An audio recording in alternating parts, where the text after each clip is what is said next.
Hello to all watching this tutorial.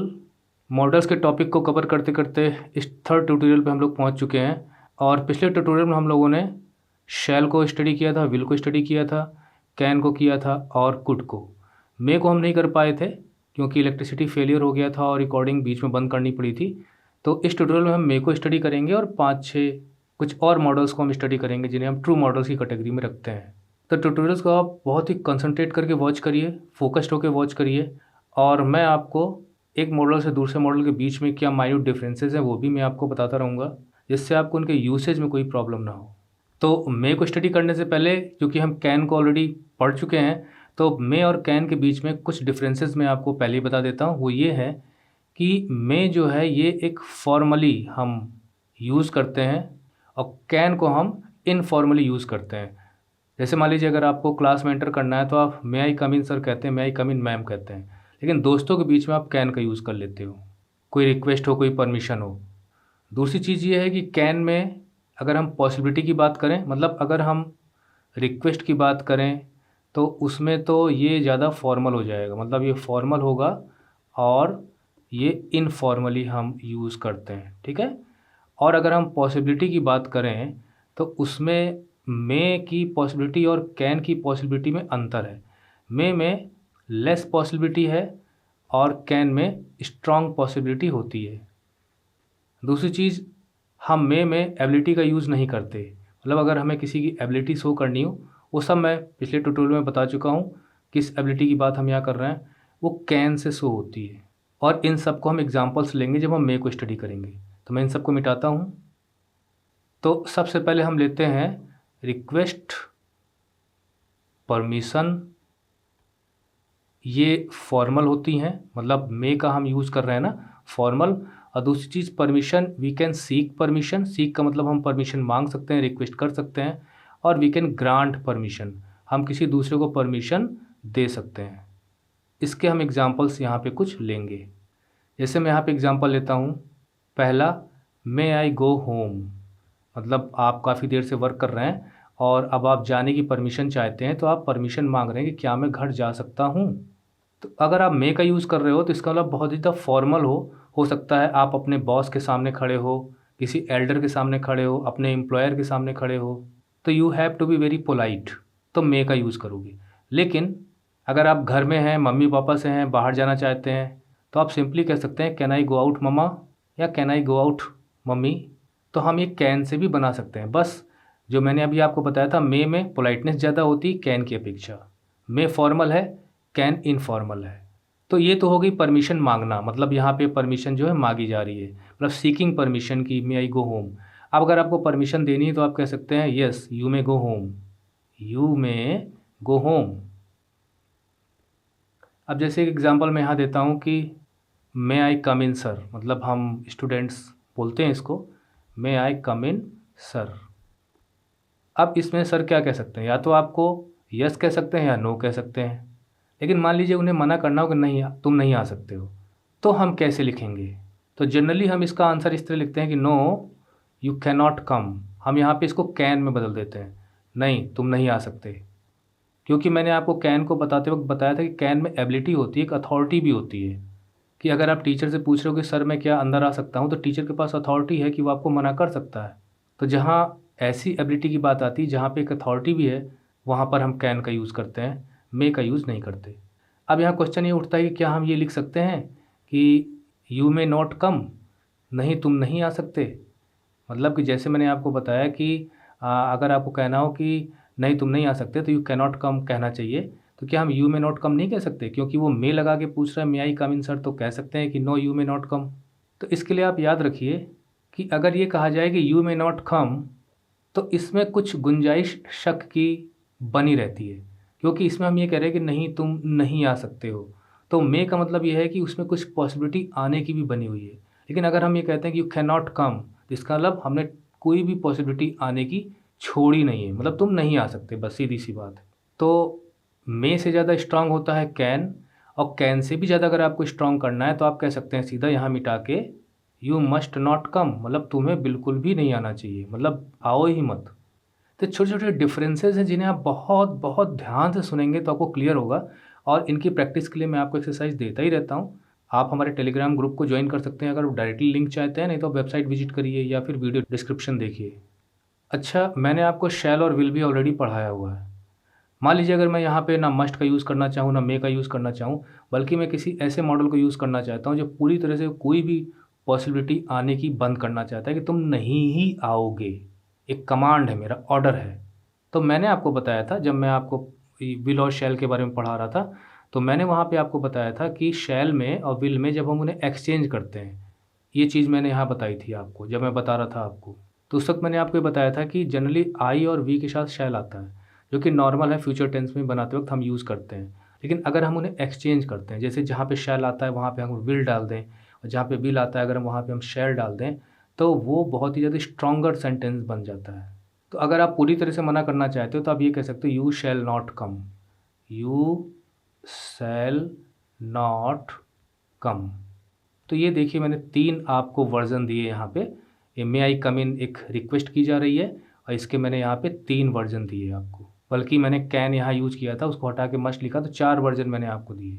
ये छोटी-छोटी चीज़ें हैं जो मॉडल्स को बहुत ज़्यादा ज़रूरी बता देती हैं हमारे सेंटेंस में, क्योंकि हम मॉडल्स होते क्या हैं, मैं आपको ऑलरेडी ट्यूटोरियल में बता चुका हूँ कि ये स्पीकर के मूड को, उसके ओपिनियन को, उसके एटीट्यूड को, उसके भाव को व्यक्त करते हैं कि वो किस भाव से मेन वर्ब को यूज़ कर रहा है। जैसे यहाँ पे मेन वर्ब है आना, और इस आने को मॉडिफाई कर रहे हैं ये मॉडल्स। मस्ट से अलग मीनिंग निकल रहा है, मे से अलग मीनिंग निकल रहा है, शैल से अलग मीनिंग निकल रहा है, कैन से अलग मीनिंग निकल रहा है। These modals modify the main verb and bring out a change in the whole sentence. Whole sentence का भाव ही बदल देते हैं। तो ये तो हो गया ये वाला रिक्वेस्ट एंड परमिशन वाला। दूसरा हम लेते हैं पॉसिबिलिटी। पॉसिबिलिटी, इसको आप प्रोबेबिलिटी भी कह सकते हैं कि कितनी संभावना है, कितनी गुंजाइश है किसी चीज़ के होने की।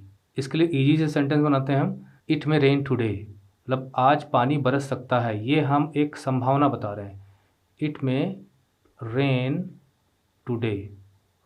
अब ध्यान से देखिए जो मैं आगे आपको बता रहा हूँ, इसमें यह है कि पानी बरस सकता है, नहीं भी बरस सकता, इसलिए हमने यहाँ पे मे यूज़ किया, क्योंकि मे में जो पॉसिबिलिटी की जो स्ट्रेंथ होती है, जो इंटेंसिटी होती है, वो लो होती है। लेकिन मान लीजिए अगर मैं यहाँ पे इसको स्ट्रॉन्ग बनाना चाहता हूँ, तो मैं क्या यूज़ करूँगा, कैन। क्या यूज़ करूँगा, इट कैन रेन टुडे। मतलब आपने देखा कि भाई माहौल पानी का पूरी तरह बन चुका है, तो पानी बरस सकता है। तो ये मे से ज़्यादा स्ट्रॉन्गर कैन हो गया। वैसे कहीं कहीं मैंने ये भी पढ़ा है कि कैन से ज़्यादा मे स्ट्रॉन्गर होता है, लेकिन मुझे जो समझ में आ रहा है मैं आपको बता रहा हूँ। लेकिन मान लीजिए अगर आपको ये कहना हो कि स्ट्रेंथ के हिसाब से हमने कहा कि मे से ज़्यादा स्ट्रॉन्गर कैन है, लेकिन अगर मैं यहाँ पे माइट का यूज़ करना चाहूँ, मतलब मे मॉडल हो गया, कैन मॉडल हो गया, माइट, तो आप क्या समझेंगे, मतलब मे से ज़्यादा stronger can.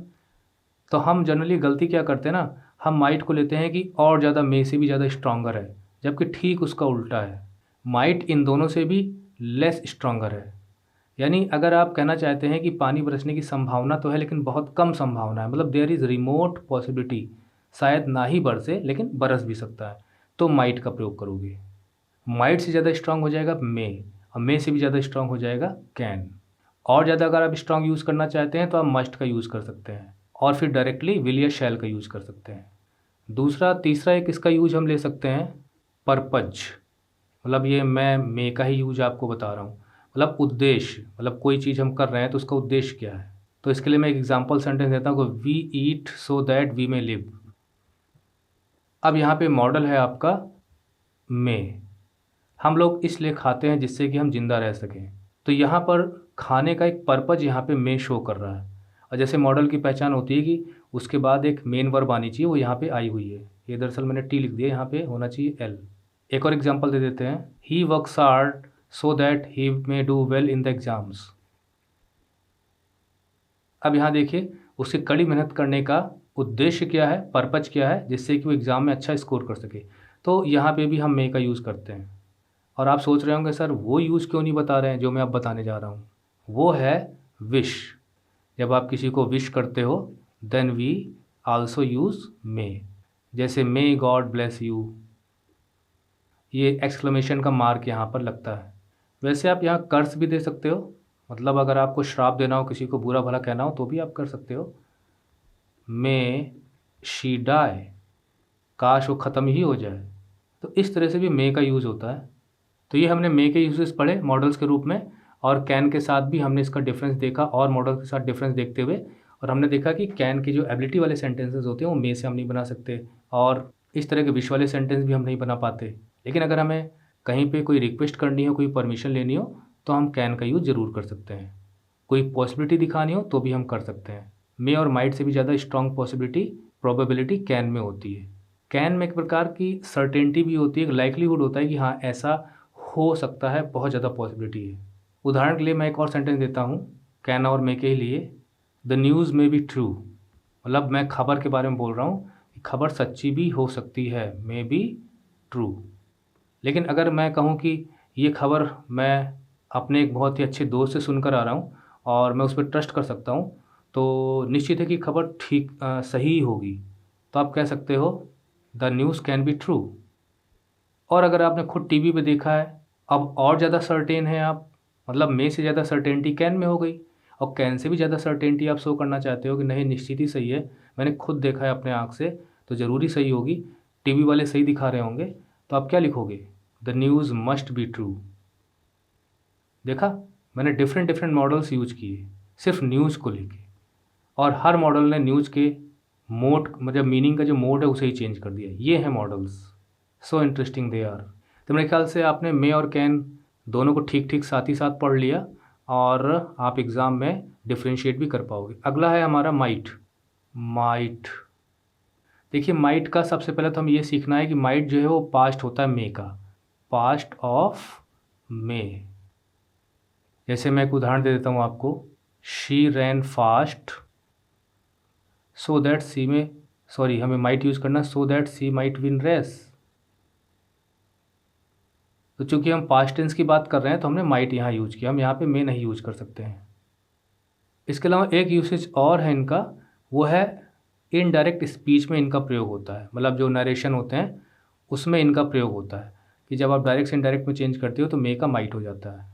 May changes to might. अब आते हैं हम यहाँ पे तीसरा एग्जाम्पल लेते हैं, परमिशन या रिक्वेस्ट। लेकिन यहाँ मैं आपको लिख दूँ कि जो भी परमिशन या रिक्वेस्ट है वो वास्तव में है कैसी, क्योंकि हम ये कैन के साथ भी देख चुके हैं, मे के साथ भी देख चुके हैं, विल के साथ भी देख चुके हैं। तो अंतर क्या है बीच बीच में जो हम इतना यूज़ करते हैं, मतलब जो चीज़ हम कैन लगा कर रहे हैं वो मे से भी कर दे रहे हैं, वो विल से भी कर दे रहे हैं, वो शैल से भी कर दे रहे हैं। तो डिफरेंस क्या है वही मैं आपको बता रहा हूँ साथ साथ। माइट उस परमिशन और रिक्वेस्ट के लिए यूज होगा जहाँ पे एक्सेसिव पोलाइटनेस होगी, EXCESSIV, एक्सेसिव पोलाइटनेस। और एक्सेसिव पोलाइटनेस का सीधा सीधा मतलब है कि फॉर्मल होगी बहुत ज़्यादा। इसको आपको ज़रूर ध्यान में रखना है अगर आप माइट का यूज़ समझना चाहते हो तो। जैसे मैं एग्जांपल देता हूँ, might I come in sir. अब यहाँ पर मे की जगह मैंने माइट का यूज़ किया। देखिए मे में फॉर्मल रिक्वेस्ट तो होती है, मतलब कैन में इनफॉर्मल होती है, मे में फॉर्मल होती है। लेकिन जब आप इसकी जगह माइट का यूज़ करते हो तो आप बहुत ज़्यादा पोलाइट और फॉर्मल हो जाते हो। और वास्तव में माइट का इस तरह से परमिशन या रिक्वेस्ट के लिए जब आप पूछते हो तो माइट का प्रयोग तब करना चाहिए जब आपका कॉन्फिडेंस काफ़ी ज़्यादा लो हो और आपको पूरी तरह से शक हो कि आपको परमिशन मिलेगी कि नहीं मिलेगी, बहुत झिझक हो आपके अंदर, बहुत हेजिटेशन हो, तब हम माइट का यूज़ करते हैं। इसलिए आपको जनरली माइट इस तरह से सेंटेंसेस में मिलेंगे नहीं, बल्कि मे मिल जाएगा, कैन मिल जाएगा या विल मिल जाएगा। लेकिन विल के साथ हम इस तरह का सेंटेंस बना भी नहीं सकते, will I come in sir. Will के साथ जनरली यू लगाओगे या थर्ड पर्सन यूज़ करोगे। तो आप माइट का प्रयोग समझ गए, एक्सेसिव पोलाइटनेस, फॉर्मल होती है, और एक बहुत ही हेजिटेंट रिक्वेस्ट होती है might I come in sir. यानी अगर मैं इसको बोलूँ अलग अलग मूड में तो मे आई कम इन सर, और मे आई से भी ज़्यादा होता है कैन आई कम इन। और माइट के लिए might I come in sir मैं आ सकता हूँ अंदर, इस टाइप से। एक एग्जांपल और ले लेते हैं हम, might I go out for a minute. क्या मैं थोड़ी देर के लिए, 1 मिनट के लिए बाहर जा सकता हूँ सर प्लीज़। तो ये है। वैसे आपको प्लीज़ ज़रूर यूज़ कर लेना चाहिए, हालांकि ये खुद ही अपने आप में रिक्वेस्ट बन जाती हैं, लेकिन फिर भी प्लीज़ लगाते हैं तो सेंटेंस अच्छा बनता है, may I go out for a minute please, इस टाइप से। इसके बाद इनका प्रयोग है, ये नंबर बनेगा चौथा पॉसिबिलिटी या प्रोबेबिलिटी, ये हमने कैन के साथ भी यूज़ किया था, मे के साथ भी यूज़ किया था, माइट के साथ भी यूज़ कर रहे हैं। अब आप वीडियो ठीक से देख रहे होंगे तो आपके सबके बीच में अंतर भी पता चल रहा होगा।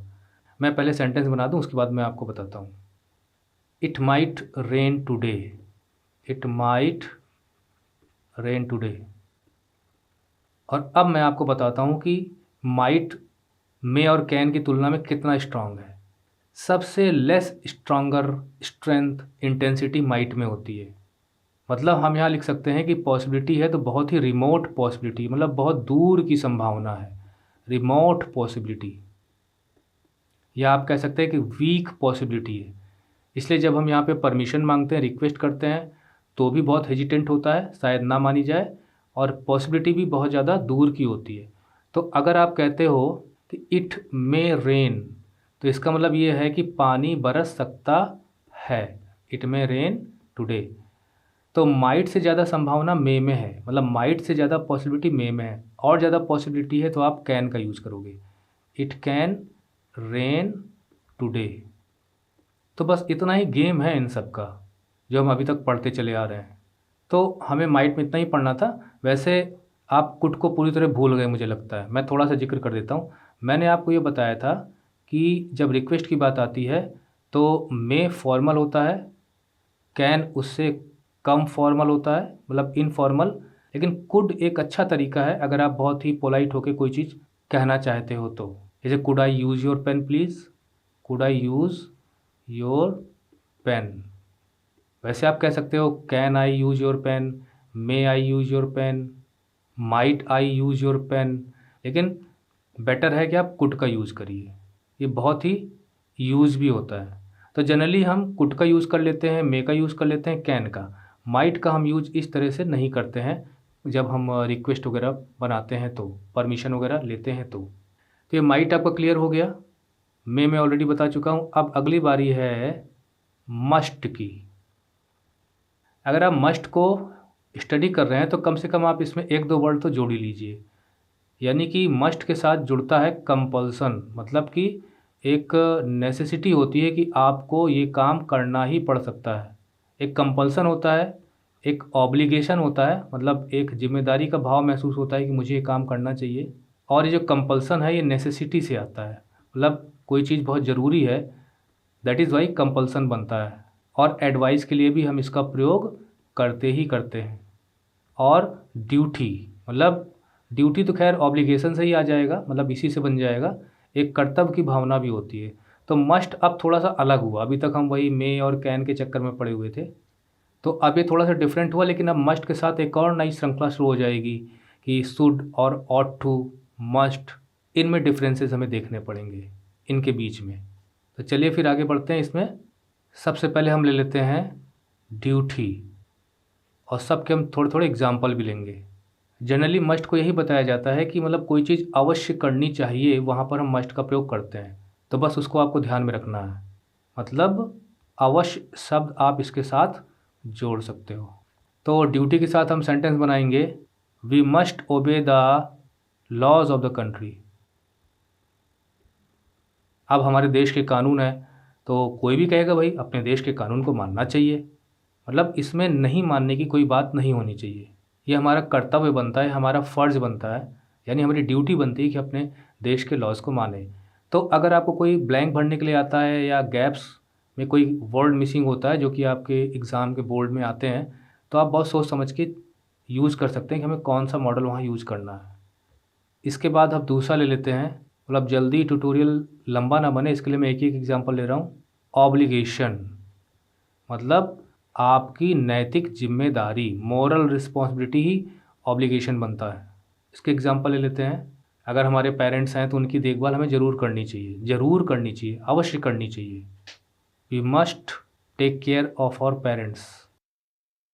तो अब ये कोई बताए ये ज़रूरी नहीं है, आपके अंदर से भावना आनी चाहिए कि नहीं मुझे अपने पेरेंट्स की देखभाल करनी चाहिए। तो जब इनर कॉन्सेंस से आपको कुछ फील होता है कि नहीं आपको करना चाहिए, तो वो हो जाता है एक ऑब्लिगेशन। इसके बाद हम तीसरा ले लेते हैं कंपल्सन, मतलब आपको करना ही करना चाहिए, मतलब एक दबाव आप महसूस करते हैं कि हाँ हमें ये काम करना चाहिए, चाहे आप उसे मजबूरी क्यों ना समझ लें। तो जैसे you must answer all the questions. अब यहाँ पे कंपल्सन है कि आपको सारे क्वेश्चन के आंसर देने ही देने हैं, मतलब दबाव में आप महसूस कर रहे हैं। इसमें कहीं ड्यूटी और ऑब्लिगेशन वाली बात नहीं है, एक कंपल्सन है। पेपर में ऐसे लिखा गया है कि आपको सारे क्वेश्चंस के आंसर देने हैं, तभी आप क्वालिफाई माने जाएंगे। चौथा ले लेते हैं हम necessity. We must run fast to catch the train. अब बताइए, मतलब आप लेट हो रहे हैं और ट्रेन आपको पकड़नी है, तो आपको इस वक्त ये ज़रूरी है, मतलब ये आवश्यक है कि आप तेज़ी से चलें।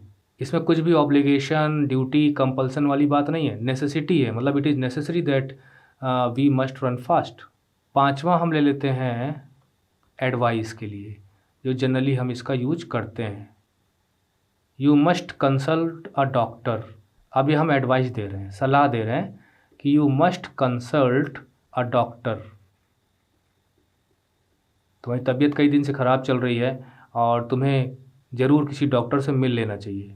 आगे हम जब शुड वगैरह पढ़ेंगे और ऑट टू पढ़ेंगे तो वहाँ पर हम इनको रिप्लेस करने की कोशिश कर सकते हैं कि अगर you must consult a doctor और you should consult a doctor में क्या अंतर हो सकता है। मान लीजिए अगर मैं यहाँ पे मिटाऊँ और यहाँ पे लिखूँ you should consult a doctor, तो अंतर बस इतना ही है, जो मे और कैन में था, मतलब मे से ज़्यादा स्ट्रॉन्गर होता है कैन, तो उसी प्रकार शुड से ज़्यादा स्ट्रॉन्गर होता है मस्ट।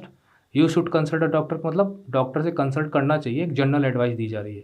लेकिन मस्ट लगाने पे मतलब हालात ख़राब हैं, तुम्हें अवश्य मिल लेना चाहिए किसी डॉक्टर से। तो शुड और मस्ट में ये अंतर होता है। तो मैं शुड को हटा रहा हूँ, मस्ट था पहले तो वही लिख देता हूँ। तो चूँकि जो एडवाइस है बहुत ही सीरियस एडवाइस होती है, तो हम इसको लिखते हैं generally emphatic advice. Emphatic advice का मतलब होता है ऐसी एडवाइस जिस पे आप जोर दे रहे हो कि ये आपको कर लेना चाहिए। इम्फेसिस से बना है इम्फेटिक, मतलब जोर दिया जा रहा है इस प्रकार की एडवाइस, या जोरदार सलाह की, मतलब आप नहीं मानोगे तो नुकसान हो सकता है, इस टाइप की सलाह। अब आप अगर दिमाग लगा रहे होंगे तो आप देख रहे होंगे कि ऊपर से मैं मस्ट का प्रयोग करते चला रहा हूँ अलग अलग हेडिंग में, तो इनमें क्या क्या अंतर हो सकता है। अब जैसे you must consult a doctor में कोई ऑब्लिगेशन वाली बात नहीं है, कोई ड्यूटी वाली बात नहीं है, कंपल्सन वाली भी बात नहीं है, जैसा कि यहाँ पे है एक एडवाइस है कि डॉक्टर से मिल लोगे तो ठीक रहेगा। इसके मैं कुछ और एग्जांपल आपको देता हूँ। You must attend the class regularly, और आगे हम लिख देते हैं कि किस वजह से, to do well in the exams, to do well in the exams, मतलब एग्ज़ाम्स में अच्छा करना है तो आपको क्लास बराबर करनी चाहिए, ये एडवाइस दी जा रही है। तो एक एग्जांपल ये हो गया। दूसरा ये हो गया, मान लीजिए आपकी माँ बहुत बीमार है और आप जॉब भी करते हैं, अब वो जॉब में छुट्टी लेनी पड़ेगी आपको अगर आपकी माँ की देखभाल करनी है, तो उस डिस्कशन में एक एडवाइस दी जा सकती है कि नहीं भाई ऐसी स्थिति में, हालांकि यहाँ पर हम ये ऑब्लिगेशन जोड़ सकते हैं अगर माँ बाप की सेवा की बात है, तो यहाँ पर हम मदर इन लॉ को ले लेते हैं, तो हम यहाँ लिखेंगे she must serve her old mother in law, उसकी बूढ़ी सास है, हालांकि हम इसे ऑब्लिगेशन में भी ले सकते हैं। और एक छठा प्रयोग देखते हैं, डिटर्मिनेशन। डिटर्मिनेशन का मतलब आप अपनी विल पावर से ये कोई प्रण करते हैं कि भाई मुझे ये ज़रूर करना चाहिए, एक डिटर्मिनेशन आप शो करते हो, दृढ़ इच्छा शक्ति शो करते हो। मैं सेंटेंस दूंगा तो आपको क्लियर हो जाएगा। मान लीजिए आपको कोई वर्क दिया गया है और आपने प्रण किया कि मैं इसे हर हाल में मंडे तक मुझे कंप्लीट करना ही होगा, मुझे करना ही चाहिए। अपने से आप एक वादा करते हो, कमिटमेंट करते हो, तो वहाँ पे भी हम मस्ट का यूज़ कर सकते हैं। जैसे I must finish the work by Monday, और अगर आपका डिटर्मिनेशन बहुत ही स्ट्रॉन्गर है तो आप लिख सकते हो एट एनी कॉस्ट, हर हाल में मुझे मंडे तक काम समाप्त कर ही लेना है। इसके बाद इसका एक प्रयोग और ले लेते हैं हम, सातवां, जिससे आप कह सकते हो कि पॉसिबल डिडक्शंस आप कह सकते हो, कि क्या संभावना, पॉसिबिलिटी भी आप कह सकते हो, पॉसिबल डिडक्शंस। डिडक्शंस आप जानते हो, मैं इसके लिए और एक दे देता हूँ यहाँ पे वर्ड्स, इन्फरेंसेस, मतलब आप क्या निष्कर्ष निकाल रहे हो। लेकिन मस्ट में एक चीज़ और है कि एक विश्वास होता है कि नहीं ऐसा होगा ज़रूर, सर्टेनिटी ऑफ बिलीफ रहता है। मैं सारे वर्ड्स यहाँ लिख दे रहा हूँ, सर्टेनिटी ऑफ बिलीफ। मैं एग्जांपल दूंगा तो आपको क्लियर होगा, मतलब कि एक पॉसिबिलिटी से ही रिलेटेड है कि हम एक किसी चीज़ को जानते हुए, समझते हुए या उसके बारे में जो हमें डेटा मिल रहा है, जो इन्फॉर्मेशन मिल रही है, उसके आधार पे हम कुछ निष्कर्ष निकालते हैं कि ऐसा हो सकता है, होना चाहिए और उसकी संभावना बहुत ज़्यादा है भी होने की। Then we use must. जैसे मैं इनको यहाँ क्लोज कर देता हूँ। आपके घर के पेरेंट्स हैं और बच्चे गए हुए हैं स्कूल में, उनके यहाँ एनुअल फंक्शन है मान लीजिए, तो घर में माँ बाप सोच रहे हैं कि बच्चे बड़ी ही मस्ती कर रहे होंगे आज स्कूल में, आज तो पढ़ाई होनी नहीं है, एनुअल फंक्शन डे है।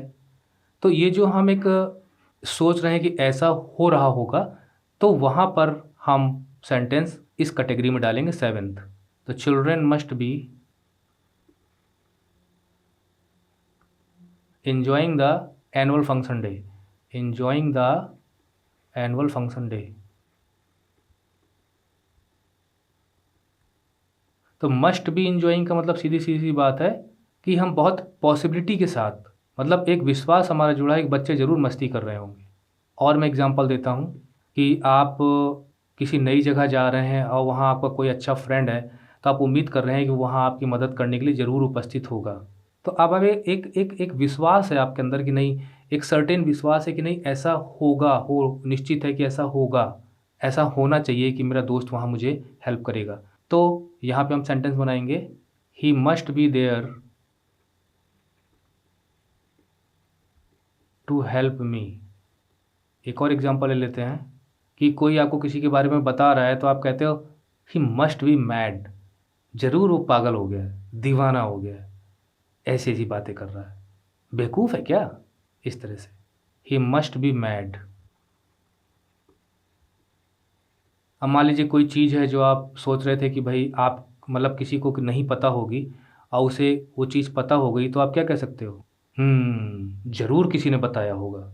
अब ज़रूर किसी ने बताया होगा, आप बहुत ही सर्टेनिटी के साथ सोच रहे हो और ये डिडक्ट कर रहे हो, जो भी बातचीत निकल के आ रही है कि ज़रूर किसी ने बताया होगा। तो क्या लिख सकते हैं हम, somebody must have told her.